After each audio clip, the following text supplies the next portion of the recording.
Hello, guys, and welcome back to another installment of Galley Stories, Stories of the Bering Sea and Beyond. I am your host, Mark Kaler, and today we've got Captain Joe Morris with us. How you doing, Joe? So far, so good.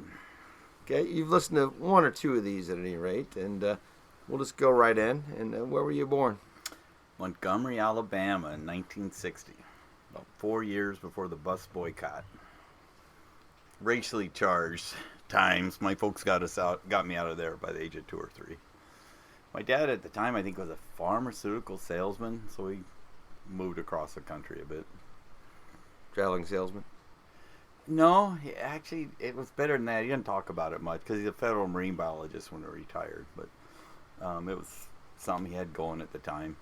And then we went to Colorado by the time I was 8, and he was into fish and game, and then with the feds, and moved around almost like the military. He kept getting promoted. What brought you to water? Probably my dad. Yeah, I graduated high school, and I was 17. I graduated high school in 78, and about 3 months out, I tell this story to the crew. He was kind of wondering what I was going to do. He threatened to charge me rent. I kind of chuckled. I couldn't wait to get out of the house.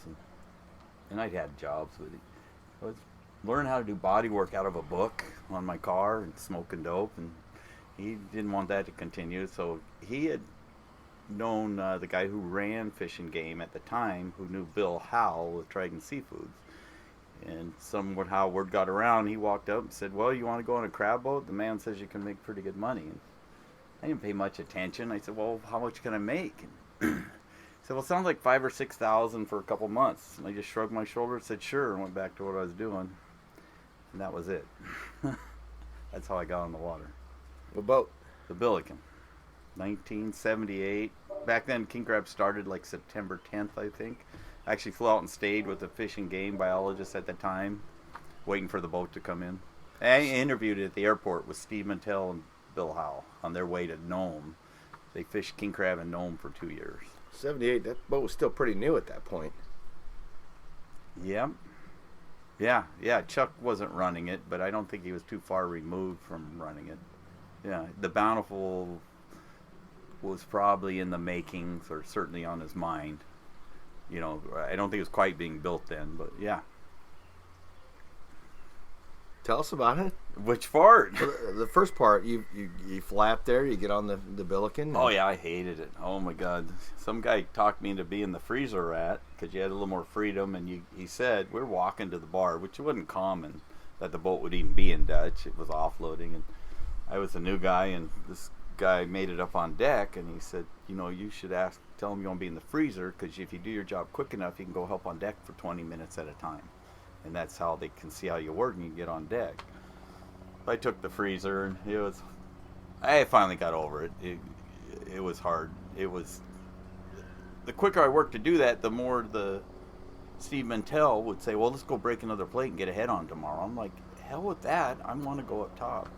Anyway, it did lead to me getting on deck quicker. But the reason I stuck it out is this is 78, and I see these guys making $70,000 on deck a year, and I just knew, yeah, I need to make 70,000. So I stayed and got on deck. How'd you work your way up there? Just like what I said, I finally got on deck. I got to know the deckhands, and we hit it off. There were 18 processors, and that's where you chose your deck from. And they would put you up there for $100 a day to do bait, and you either washed out or you made it. And I never had to do bait, though. I actually jumped to a cruise share right away because I got burned and almost died and got medevac, but that's a different story. Well, let's hear that story. Well, I was working my way up there, and then I was on deck, and I used to butcher. And I remember one day Vic Shivert said, "Hey, would you show the butcher how to clean the cooker?" And I said, "No." Tongue in cheek, like, yeah, I will, but just busted a chop. Yeah. Said no. And I'd done it plenty of times. And I went over to show him how to drain this huge cooker. Well, it had a 6-inch pipe for a drain at the bottom with 3 wing nuts. So you would undo all but the top one and keep your toe on it, and then stand up so as it flapped open, you didn't get sprayed in the face with boiling water. And I slipped, and my foot went down and got stuck in the deck while the 6-inch flow of boiling water is just hitting my leg. probably the count of 6 or 10, because I finally had to push down further to tip my heel up. I kept pulling, but I had to dive in farther. Anyway, the burn got all infected. I had 105 fever for 4 days out in the Lucians at ADAC. The guys were icing me down, naked in bed. I couldn't even drink water without puking. And they finally got the Coast Guard to come over. The Coast Guard were dealing with a fire somewhere, and Dwayne Clark was the skipper, and he got pretty irate with them and just said, "Get over here and get this guy." And Where was the burns at? my leg. These boils were like the size of a cup and a half at one point of just plasma underneath. And then when they drained and popped because of the weight, I went to help them in processing to do something. I infected it then. So then I had an infection that they just couldn't keep the fever down. And so Bill Hall used to joke later that we thought we were going to send you home in a pine box. And the skipper happened to say to Chuck, "Hey, he's all hard, and he was our next on deck," and he just helped. Boom. Next season, I was getting 3.5%. Yeah. Instead of doing the $100 a day thing. How long did you do that for? Which part? The on deck. Now you're on deck. It was pretty.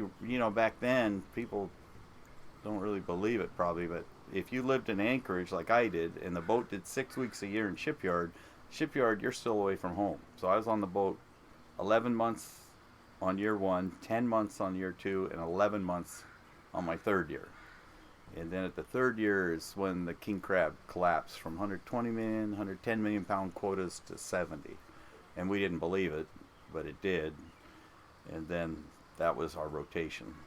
You didn't have somebody come take your place. They'd never heard of that. If you're a deckhand, you're doing it. You didn't rotate out for 2 months or anything. So it was your spot. So when the king crab dropped, we were all like, "Thank God, let's get out of here." And we weren't too happy with the skipper anyway, so did it for 3 years. Okay. Mm-hmm. Where'd you go from there? I think my folks talked me into going to college. I think they actually bribed me. Gave me $5,000 to put towards a new car and go to college for engineering. I was always good at math. I got free tuition because my mom was a 10-year nurse there, nursing instructor. So college was free. I was under 25, insurance. They just kind of talked me into doing that. Mm-hmm.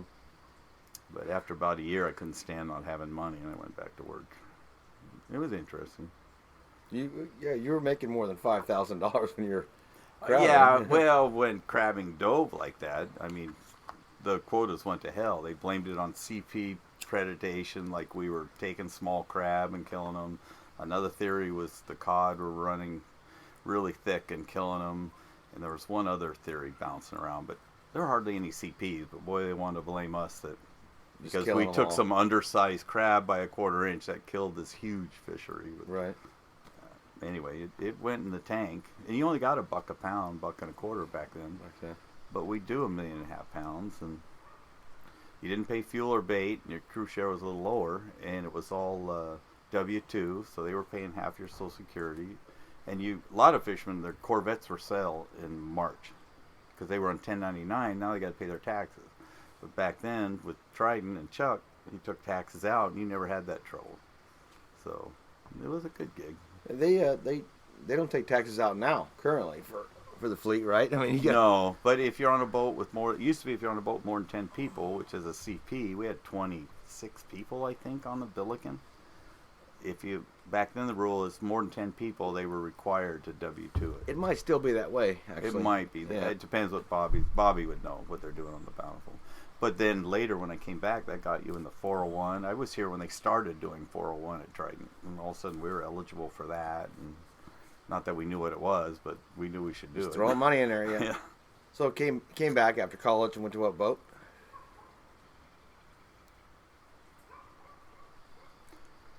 Well, I was gone for 3 or 4 years. I went and leased a seiner, and I seined Cook Inlet for a while, for 10 years actually. Started out leasing and decided I needed to buy a boat.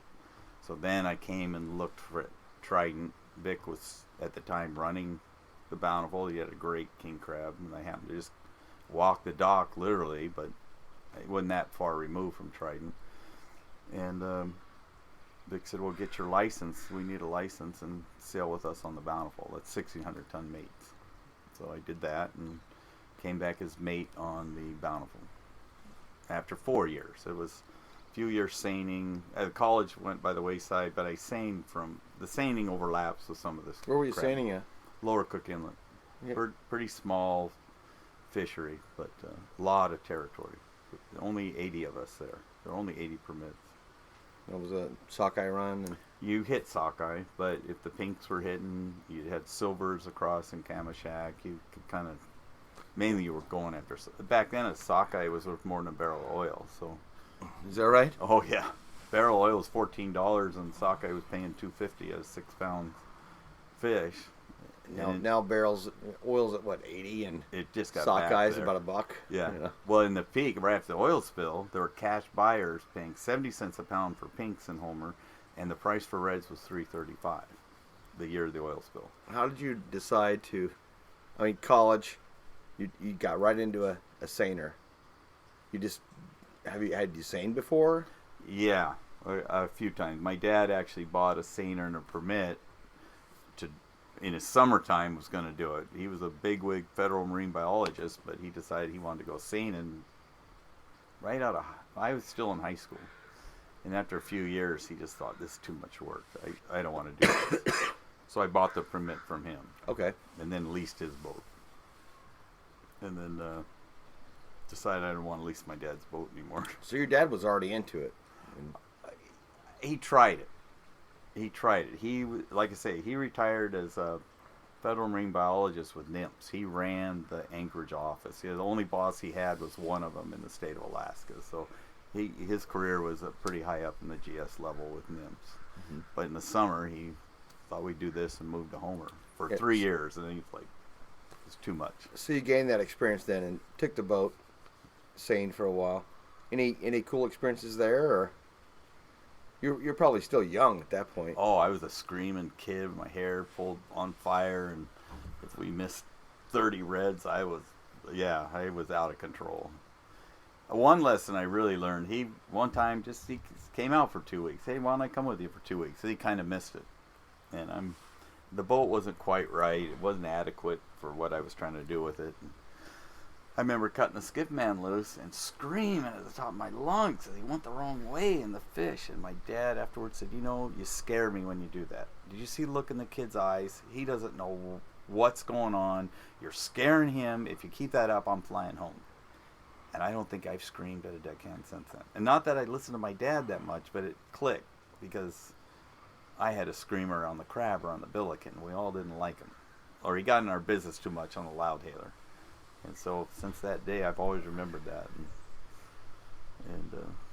It got better. Seining's tough. It's a tough road. You got to learn where every rock and log is in your area, because you'll lose the set. And after 10 years, you know every rock and log, and then you leave.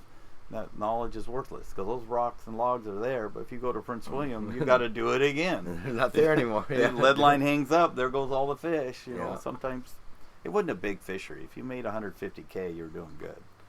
But to watch $5,000 worth of fish disappear because you hit a snag you didn't remember was there, it could drive you nuts.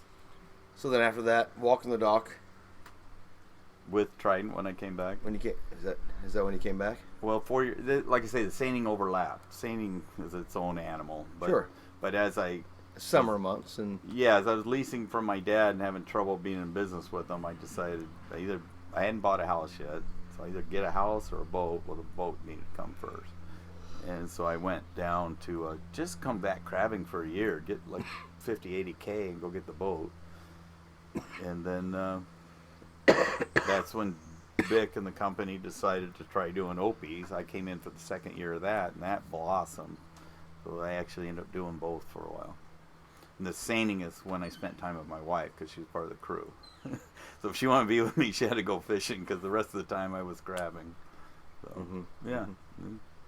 It was interesting. I thought I was going to get some seed money for a seiner. Instead, the spill happened. Things got pretty nasty, but crab took off. And with a license, that was the place to be. The Bountiful. They gave me the billiken eventually. An interesting thing. I've had a few neat things that happened with Trident, but never had much to do with Chuck. And I'm not a guy to keep track of people and socialize. I remember he this deal came up, and he got one of the few times he called me in his office. This is early on. He said, "All right, we know you're ready. We want you to take the Billiken, but the guy who runs the Bountiful generally takes off in February, and we need you to be willing to be relief skipper on the Bountiful." And I'm just all grins, because the way hpis worked then, the first 6 weeks were just easy. You're just shooting fish in a barrel. And then after 6 weeks, things tend to slow down, so that maybe the first 6 weeks you're filling your boat like the Billiken within 4 days, and you might be waiting a little bit to offload. But the Bountiful is losing out. He can only do 35,000 pounds a day. So you're ahead of the game. And then after 6 weeks, it's a CP's game, because he can stay on the water till he's full, and I might have to go in because the crab are getting old. And that's about when that skipper wanted to take off. So it was perfect. I'm like, oh, it's a perfect time to be on a CP. And yeah. I just grinned and go, yeah, that'd be fine, Chuck. And so he knew. We looked after the boats. And so, yeah. You were on there for how long? Well, the Bountiful thing overlapped with Vic ran the Bountiful, and then he was eager to get in the office, so then another captain had it. I was mate, relief captain. I never really ran the Bountiful. It wasn't my boat, except when it went to Russia at the time. And again, this guy didn't want to go to Russia. He really liked his lake house, and he could make enough money. The rest of us couldn't. You know, his summers were important to him. The only time I was really a captain the longest on the Bountiful was its trip to Russia, which really turned out well. How'd that go? Really good. And that captain never looked at me the same again. So why did they go to Russia? I mean, well, it was pretty new. This is like 92. So we were in a way, we were the fifth boat, one of the first 5 boats to ever go to Russia as an American boat, not sold to Russia, joint partnership. The Diomedes did it for a couple of years, run by Doug Barber, who had a history with Trident. And then Jim Hilt at the time worked for MRCI, which was the catalyst to put the two together. A boat, which had to be Tridents, plus 3 others, and this Russian end with the contract and the quotas. And then Doug Barber opened his logs to us to help us out and said, this is where you'll go to do this crab or that crab. And so it was just, it was a big chance. It was a big risk. But, you know, Trident took risks. Chuck took risks. And was it any different? Or just same, it's hard to describe. Yeah, the first time we set the gear, it's a long time ways over there. It's 2 weeks. I left Akitan, and you had to go, you know, through around the bottom end of Kamchatka. They told you had to go between the 3rd and 4th island of the Kurils, which has a Russian base. You were only allowed to travel between there, and then you went up in the Siva Coast for another 4 days to get to the grounds that we were going to fish. And I set the gear and had bait. And I remember the first 2 picks or so. Vic's really like, he's managing the crabbers at the time. He's like, "How's it going? What? Everybody's on pins and needles. All we did and all we spent, the commitment we made to be over there." I said, "Boy," I'm trying to be honest with him. I said, "I don't know. I just can't get more than 15, 20 to a pot so far. But, you know, we just started." I was like, even myself going, "What the heck?" But you had triggers in all the pots, which is what they use for keep cod in a pot. And Doug had said, these blue crab are so nimble, put triggers in all your gear or they'll crawl out. So if you have triggers, you're keeping all the cod. So by the 3rd set, we were just chopping the heck out of the cod for hanging bait. All of a sudden we're getting 40s, 50s, 60s. This is working just fine at that number. And as it went on, we're getting 80s all the time, 90s. Using cod. The cod helped. The tide ran so hard and it's so rocky. We had these boulders come up twice the size of a basketball, and with coral. I still have coral, bright pink coral we got. You had to fish deeper than 200 meters, so you're deep. And I think when the tide ran, they hunkered down in the rocks, but you needed the hanging bait to hold. And when the tide let up, they knew it was there, but they couldn't get. And this is my theory. They couldn't get to the pot because it's running. Fighting to get there. Yeah. The tide's only going 2 ways though. It's not like the Bering Sea. We're so close to the top. It's 2 ways for the tide, which helped. You could lay your bags to pick them really good. And I think as long as you got the soak, and by the time we were supposed to come home, it was going so well. They discussed staying over there and resupplying us. And I remember him saying, well, no one thought it would go like this. I said, I did. If you don't remember, I stuffed the entire lounge with fiber. Doug had said, well, load the boat like this. I'm going to Priest Lake, but here's how you should load it. And I'd run the Bountiful for her, and I said, bullshit. I'm taking an extra whole trip of fiber, fire hazard, whatever, and literally stuffing this huge room full of fiber. I took extra salt, and I told him, why do you think we're still here? And of course, Vic's just worried about the overall thing. He didn't know that I had packed for this, and pretty soon they sent over resupply, and we stayed an extra 3 months. And the later we stayed, the hotter the fishing was getting. So I was just getting 80 and 100s, and I discovered a new area. It's just. How long were you fishing at that point? I mean, this is back in the days when you're running your crew wild, right? Just ragged. Yeah, except the Bountiful was always 18 rotation. on 6 off. Yeah. So that was a thing in the open access days. These other guys, Opies might go 5 months, and the other guys are wearing down. We're just like a rabbit. Everybody money, 18 and 6. Hey, you're getting 6 hours off a day. That's fantastic. You're sleeping, yeah. Yeah, so you were just 24 hours. So who were you offloading to? In Russia? Yeah. That was, you couldn't, anything. Offloads were always different. The first one was a Russian freighter. Interesting. He had more chiefs than Indians. He had three it's a ragtag thing. He had 3 chiefs, 4, and the offload's going slow, but they're not going to handle the gear. The deckhands do that. And yet everybody's up on deck watching us. How come he's not helping? Oh, that's the chief. How come that's the chief? How come he's not electrician? How come he's an electrician? I mean, we're like, what? We're in the middle of nowhere, and we gotta get going. And you can't offload fast enough. Your guys are all busting ass. I have but my they're guys going over there. Yeah. Yeah. And then one time it's somewhere else, and one time you'll wait 5 days. That's just Russia time. That's the way it went. So, yeah, offloads were always something different. You could wait up to 5 days to offload. How long did you do that? It was a 155-day trip. We never touched shore. Wow. Yeah. Your crew was ready to get home. Yeah, they took it well when we resupplied, because without your processors, you aren't going to do anything. We had 18 processors. They're making the least amount of money. You have your deckhands. Crew share ended up being over $100K for a deckhand. So they're all kind of like, deckhands know, seeing all this king crab just naturally, But I had a meeting with them, and I told the guys, this is what we need to do. And this is in the early 90s. It was before the USSR broke apart. The ruble was still 125 to $1. It wasn't in free fall. The country was about to erupt, and the ruble was about to fall. But so there was some trading going on, some blue jeans for vodka, and because there had to have been. Because at that time I was. You can't drink on a Trident boat. It wasn't.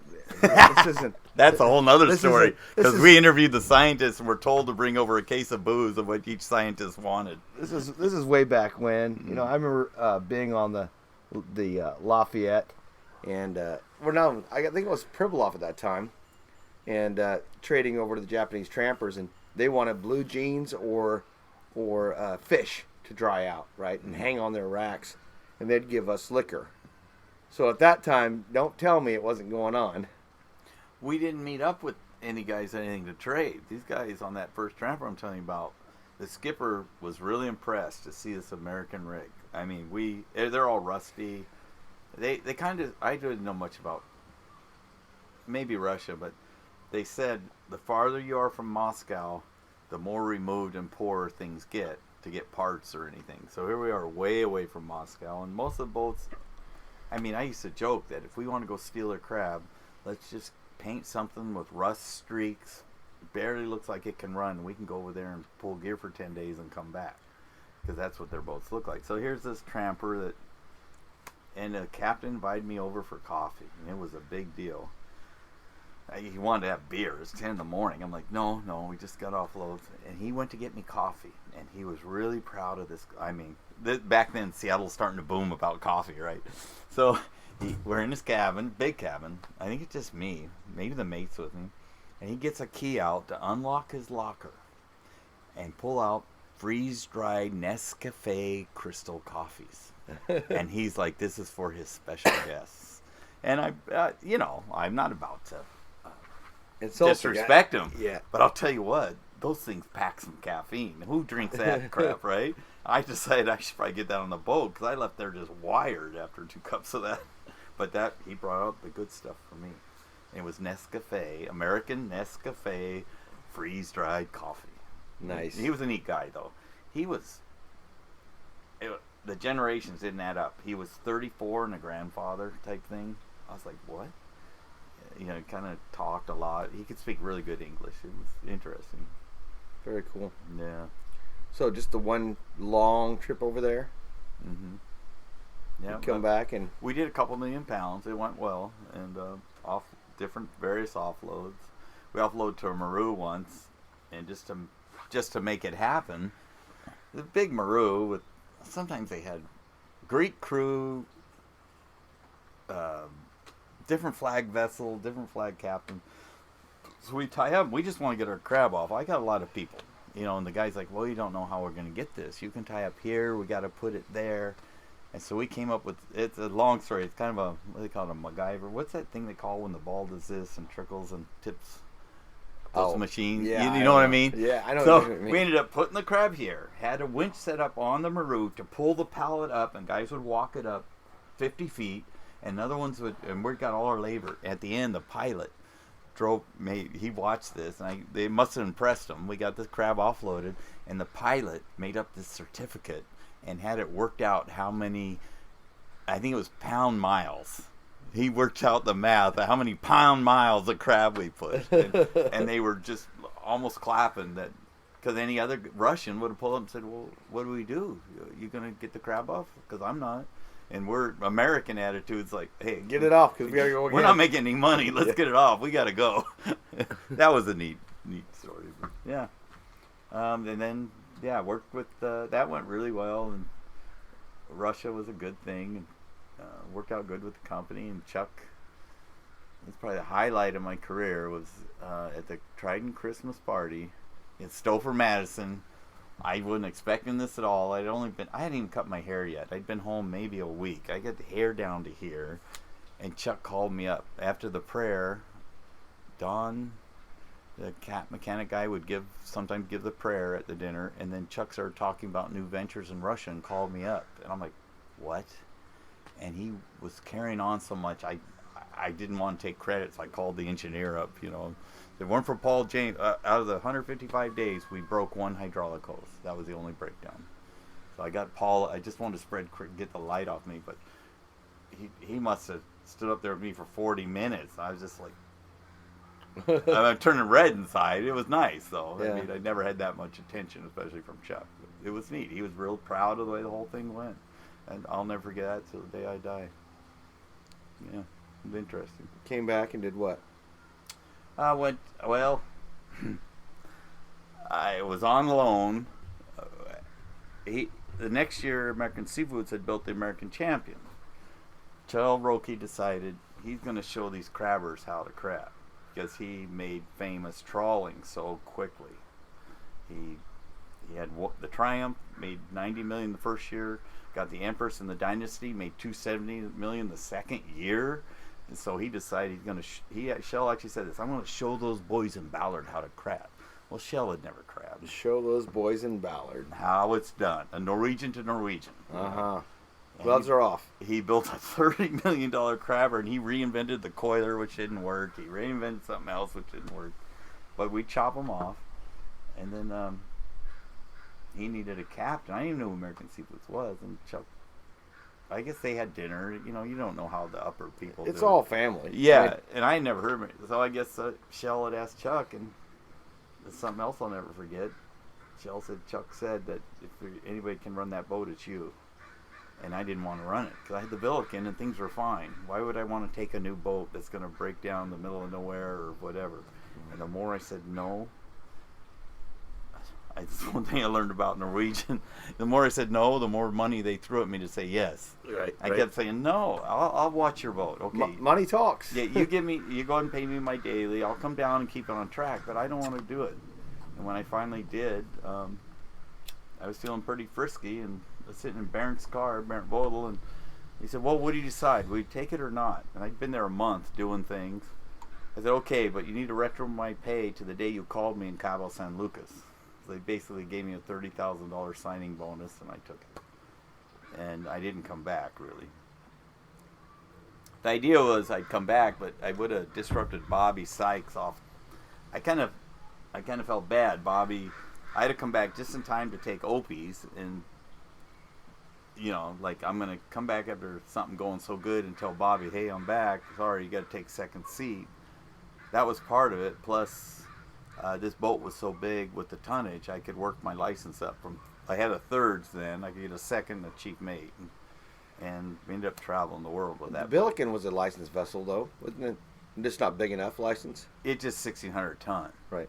And then for the upper licenses, like to run tanker, like a 1,000-foot craft, you need a third, second, a chief mate. And so with this 2,600 ton trawler, I could work my license up, and we ended up going to Africa, Antarctic, and fishing, and it just ended up. I didn't come back because I didn't want to screw with Bobby. Plus, I was 50-50. Like, well, let's see what these guys are like. So it was interesting. Pretty cool experiences. Yeah. Didn't you have a pretty? I heard you had a pretty good fueling experience over there once. And you want the African fuel story? I want the African fuel story. The largest fuel spill in my life. But it might have been the largest one in the world. But okay, no, I'm Joe Morris, not Joe Hazelwood. Not a bragging fisherman. It wasn't that big, but it was amazing because if it happened in Dutch, the cleanup at 40 an hour for any hick who jump in a skiff plus the fine probably would have been $600,000 to $800,000. So we're in Cape Town, South Africa. We were fishing toothfish in the Antarctic, Chilean sea bass, which actually we had a 3-week trip, and out of 4 years of the champion's life was the only time it was profitable. We did $4 million of fish in 3 weeks.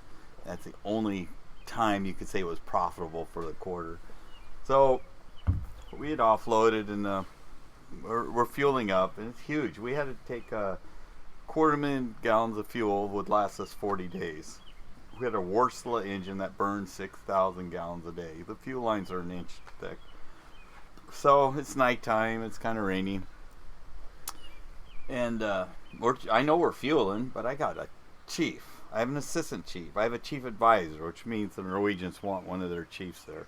It's American flag, but maybe back home they think that Norwegian's chief, but he can't be legally. There's an oiler, a wiper, there's an electrician. I mean, I have a room with 7 people engineering at night in Cape Town, and no one's out yet.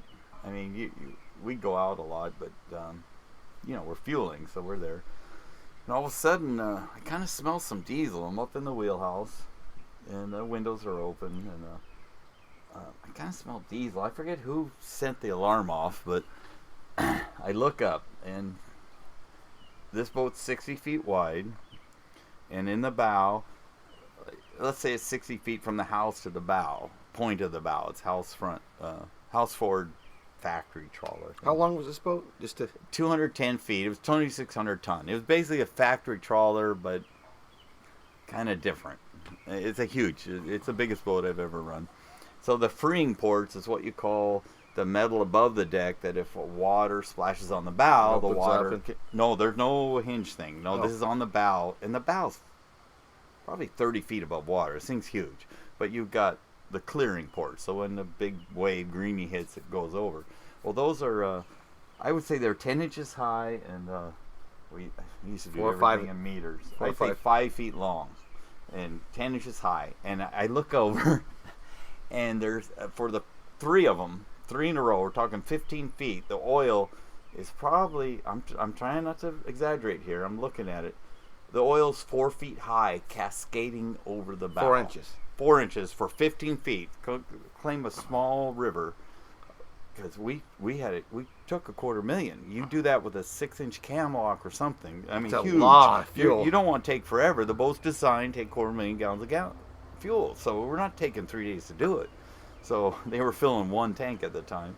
So this is, I'm trying to think in my head how much oil. When they stopped, there was literally 10 drums on the deck, because the bow is that wide, and yet it's been running. I'm like, oh. And of course we have insurance or whatever. It's a shame because it's a beautiful harbor, Cape Town. And so the chief advisor, I'm sorry you Norwegians aren't going to like to hear this. The chief advisor comes up with a 5-gallon bucket of soapy water, which goes against everything you're told and trained and tested for with Coast Guard about oil spills, let alone that is a piss in a river that you're going to... 5-gallon bucket. There's 10 drums on the bow. What are you going to do with that? He's just like, he doesn't know. He probably doesn't know because he's been in the stern. He just heard, so he comes running up. And I'm just like, hey, put that away. I don't even want... If you're in America and you see soapy water after a fuel spill, they're really gonna get mad. But this is Cape Town. That's why you can't see Joy soap. You can't buy Joy that's soap in cases. That's what he had in it was Joy soap. So it's nighttime, and then the licensed chiefs. These are mass maritime licensed chiefs, which are some of the most intelligent people for the fishing industry that can come out of an academy. You get a mate or a captain, it kind of they've never docked a boat and all that, but these guys, they know theory of hydraulic pressure, and they may have never been fishing, and they got a problem with the boat, they solve it. It's amazing how smart they are. So anyway, the chief comes up, and he's like, oh Jesus, this could be my license. And part of it is he wasn't supposed to fill that tank. The company pressured him. That was a water tank. Skip the water. We need to be able to stay at sea 5 more days a year and fill that tank.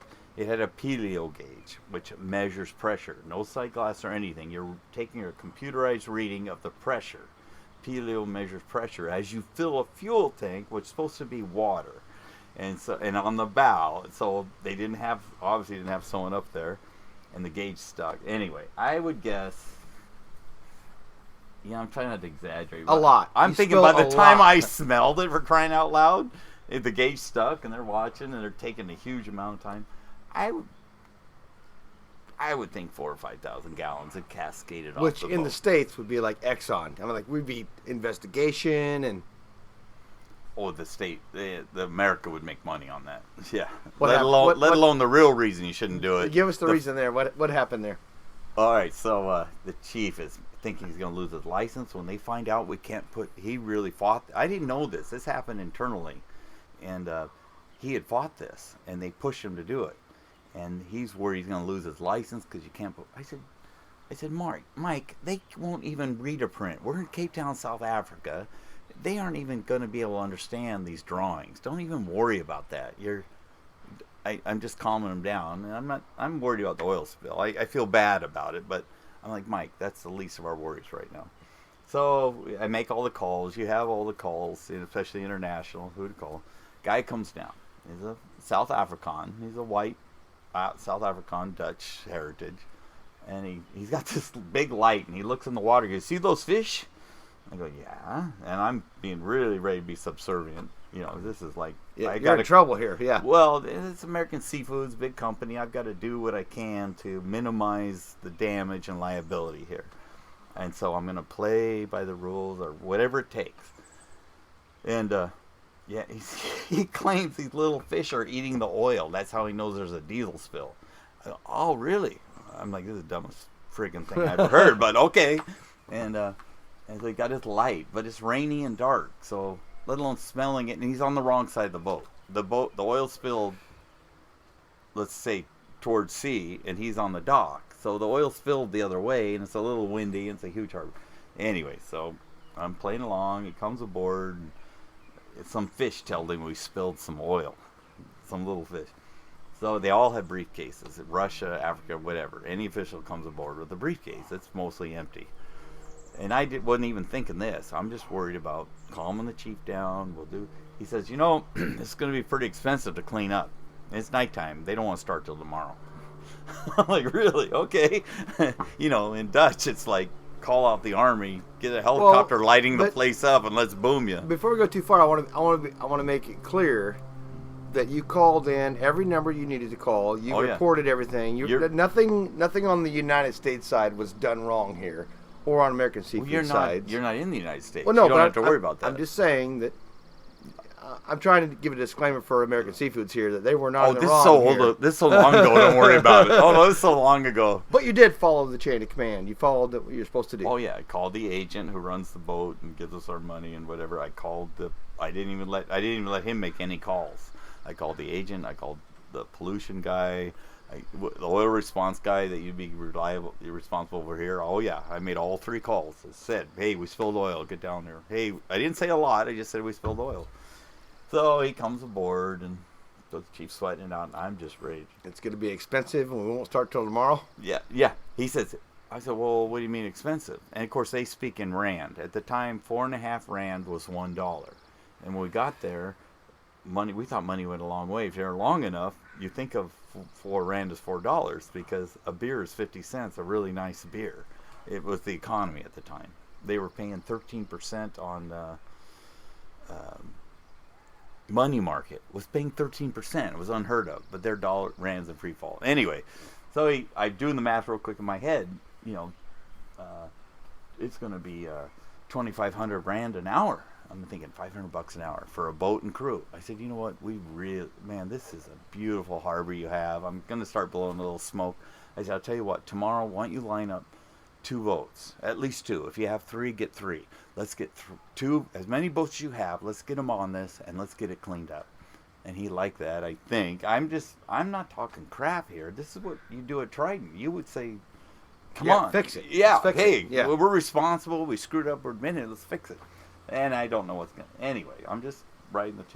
So as he leaves, I go, you want some jackets? Because we're painted orange. You had to be painted orange to work in the Antarctic. That was a requirement of the Camelar. You're part of the Antarctic Camelar The Treaty. boat was orange? Yeah, you had to be painted orange to fish in the Antarctic. There are 22 countries who are part of the agreement on how we handle Antarctic. They all have to... They basically are aboard, and nobody gets to fish down there legally unless they all agree. And being orange meant they could see you by satellite, I think, and see where you were. So anyway, I'm dragging on with this, but so by the time he leaves, everybody loves Marlboro, whether in Russia or whatever. So I took him down to our store, and just me and him. I said, why don't you wear one of our jackets? I gave him a few jackets, what he could carry in the arm. Do you smoke? Yeah, I do. And I just kept handing him Marlboros till he wouldn't take them into his briefcase. And I thought, well, that's just going to help. But tomorrow, let's get ready for tomorrow.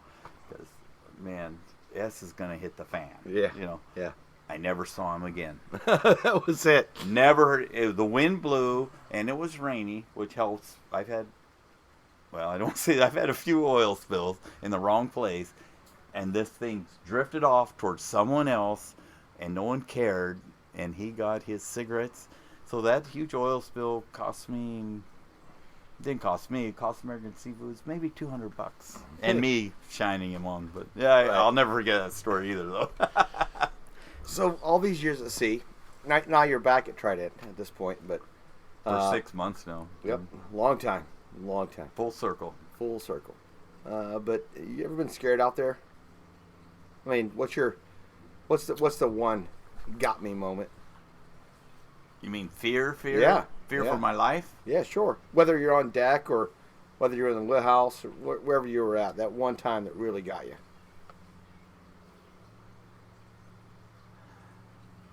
I don't think ever. I fear more for my crew, but no. With the time I should have been fearful but didn't know any better was when I started on the Billiken, 78. Other guys will know this. The worst storms I've ever been in are the Bering Sea in November. People can talk about icing in January.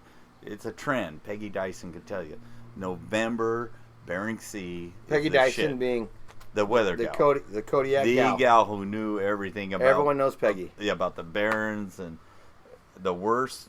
The Black Friday was in November, and then before that in '79, we were on the Billiken. We had a jog for 2 days, and literally 60-foot seas.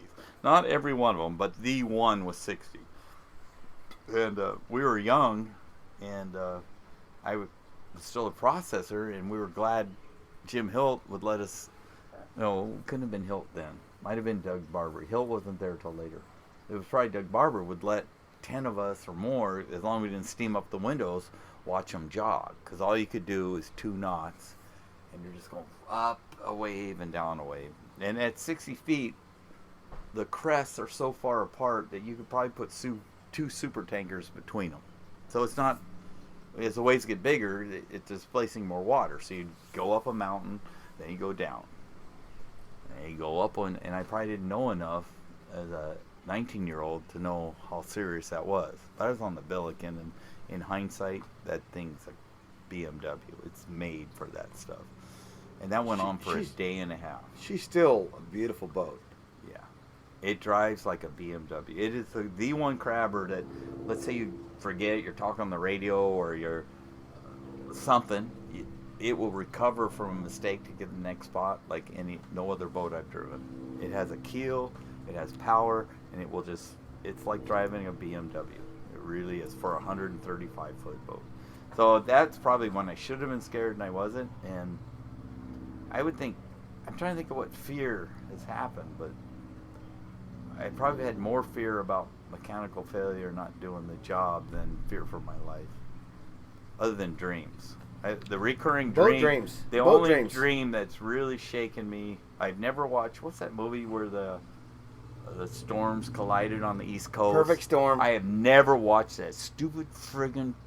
You should. It's a great movie. No, it's a great movie. I read the book, and the movie with him, oh no, the book is great. The movie, unfortunately I've seen clips as the crew watches it, but that impending wave as the boat's going to topple over, I had more dreams about a wave either hitting me on the starboard or port ass and rolling me over, or front, and I wake up because you have no control then if you ever hit a wave like that. But that's all. The only fear about... Do you have those while you're on the boat? Because No. I've had a lot of boat dreams. Well, because you don't sleep on the water, you sleep differently. Yeah. You will dream more on the water. Yeah. But no, I've had those. That's the only thing that scared me. I'll wake up and go, Jesus Christ, with no control, not enough power. You know. But I literally, I'll be honest with you, I remember one time. Do we have time for a story? Yeah. So I'm on the Aquila, Cale Garcia's boat, and it's.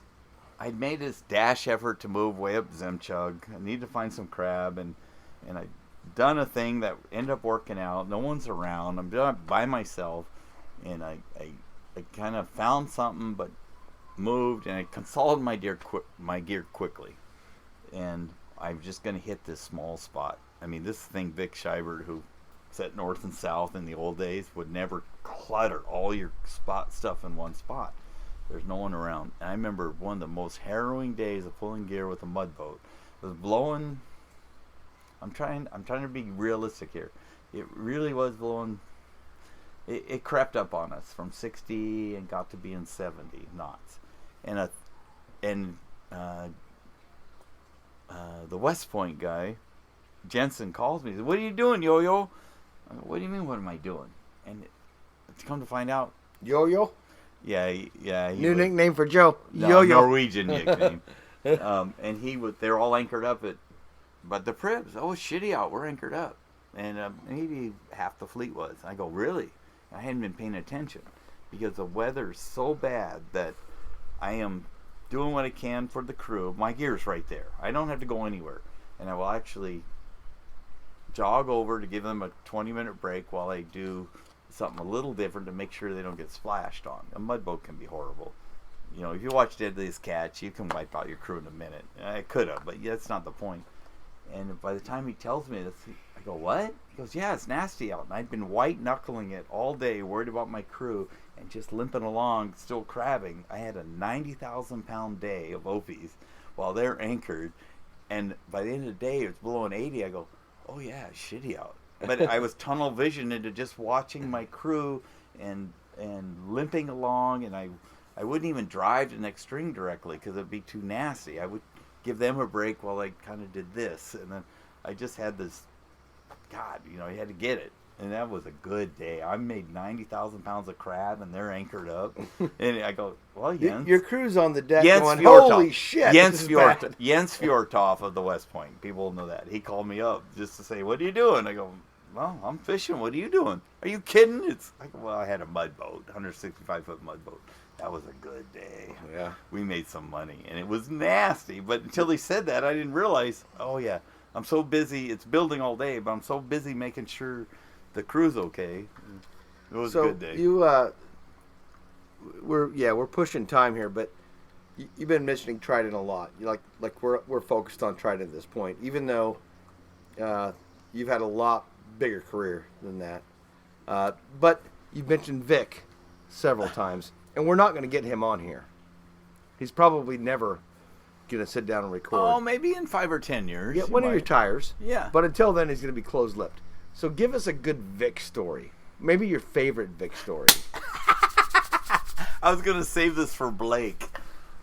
Let me think. I was going to give Blake some one-liners because they'll sit around and shoot the bull up in Bristol Bay, and Blake just told me this. I never really knew Blake till 2 weeks ago because he did herring.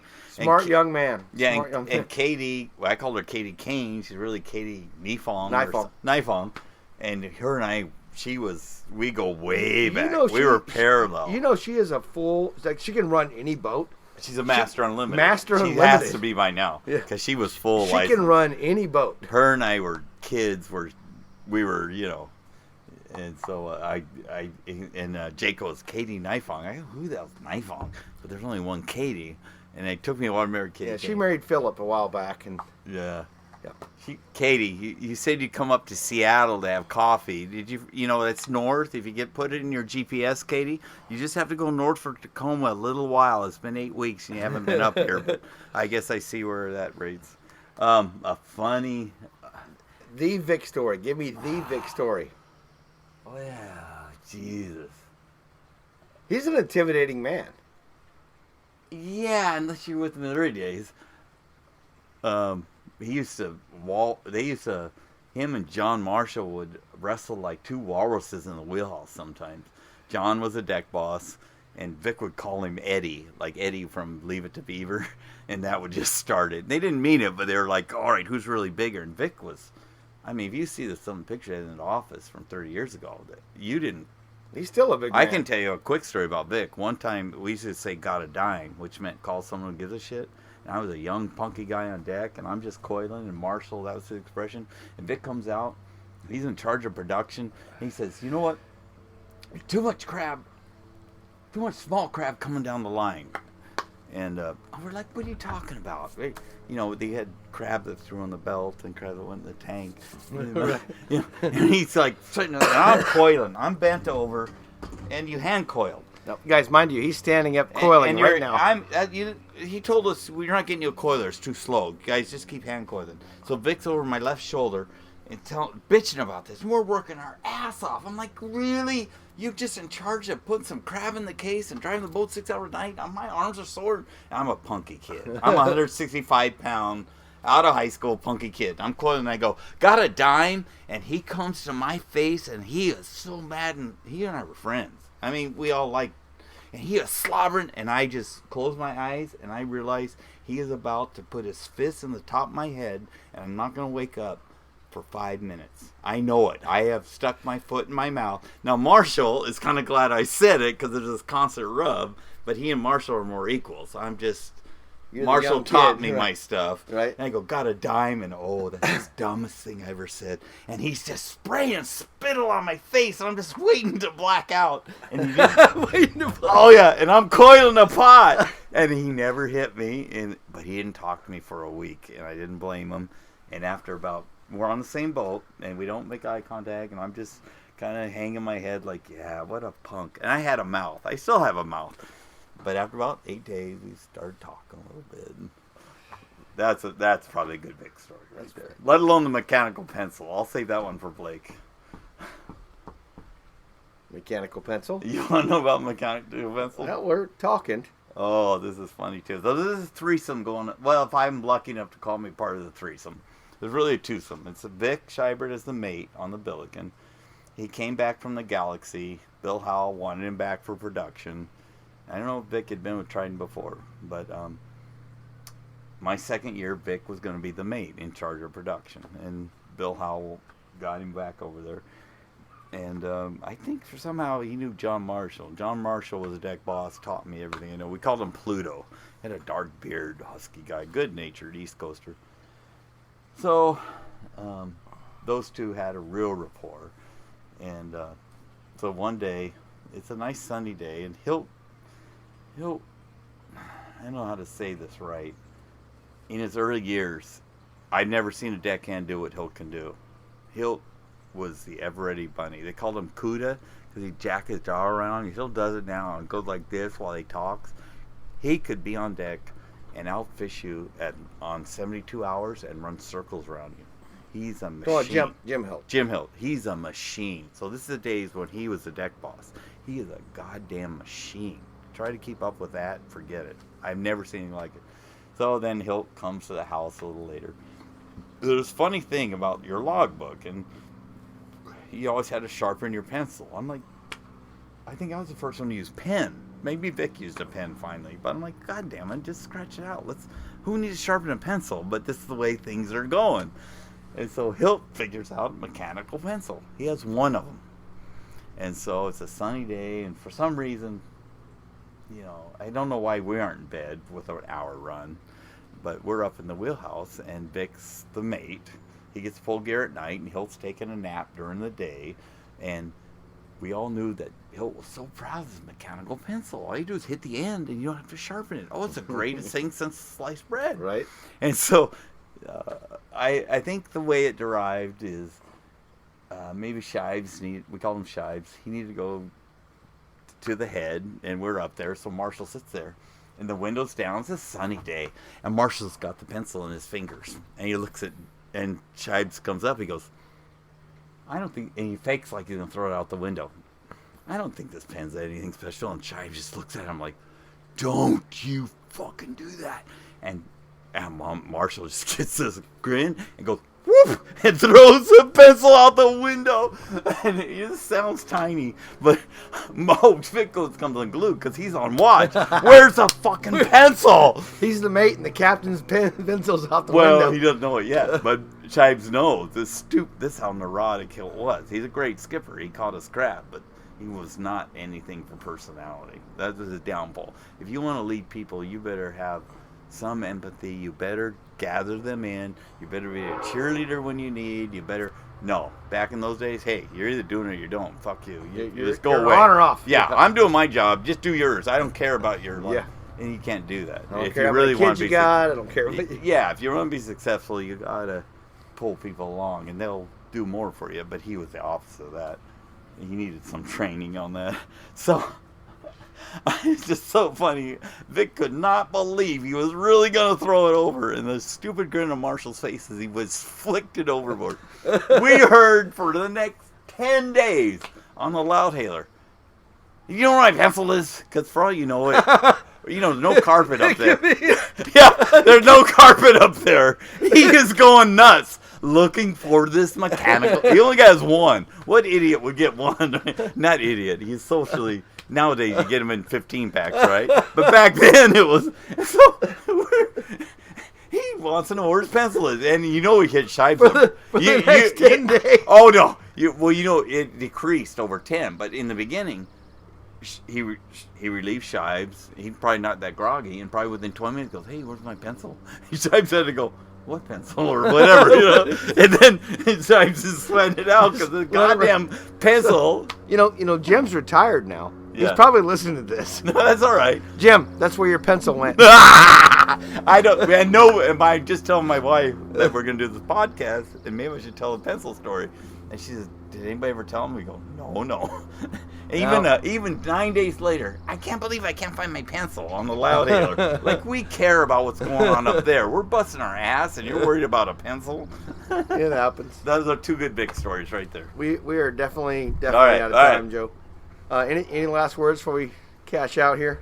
I'll tell you, I came back to Trident 6 months ago. I've been trying for 4 years. I caught my first non-lease crab last hpis. These guys are making you fish all lease. What the hell happened? We have sold the resource. It's no longer. This is a private fishery now. It's disgusting. I'm glad I'm 57 and don't have to live through it anymore. And I'm glad to be at Trident, who lets me catch some non-lease crab. I swore before I die, I don't care if I'm making less money. I need to catch some true crab. Some free crab. And Trident has taken care of their people.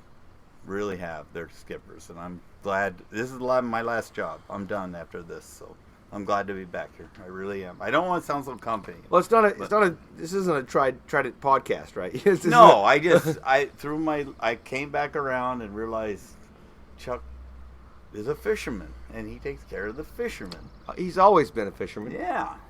But with that, guys, we'll end with buy wild Alaska seafood, wild caught Alaska seafood, wild pollock, especially Sustainable.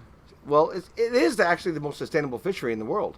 It's managed correctly, I believe. You know, my dad's a biologist. You know, crab, we thought we caught it early enough, and now quotas are pretty low, right?